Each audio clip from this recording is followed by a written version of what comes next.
You can access the advanced settings for Espresso Test Recorder by going to Preferences and searching for Espresso. The first thing you will see is a warning. Changing these settings could affect the performance of Test Recorder or impact the quality of the recorded test. The goal of this lesson is to quickly show you how changing these settings will affect the generated code without you having to go in and try various combinations of settings yourself. So let's get started. In the first section, Data Collection and Code Generation Settings, let's take a look at the settings that are related to depth. These settings inform the test recorder how far up the view hierarchy matchers should look.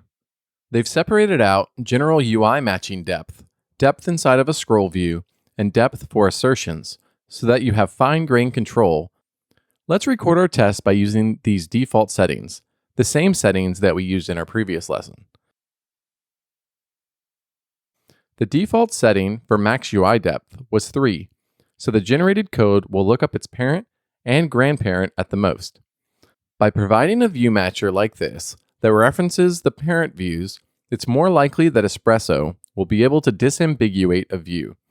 That being said, relying on the exact view structure with child apposition is not a good long-term strategy. If you later decide to add or remove a view container that doesn't change the end-user experience, your test will fail.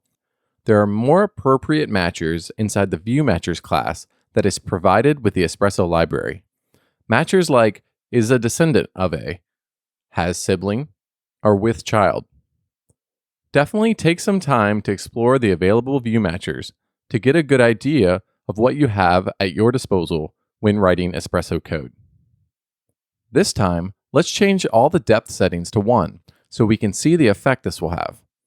We'll record the exact same test so we can compare the generated code.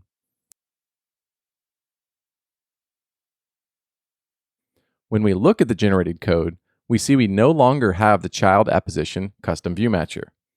The generated code with these settings actually looks a lot like the code from the previous lesson after a lot of tedious manual cleanup. As you become more experienced with writing Espresso code by hand, you may want to use these depth settings of 1, since you'll be armed with different types of view matchers that you can code in by hand in case you run into any failures when running your recorded tests.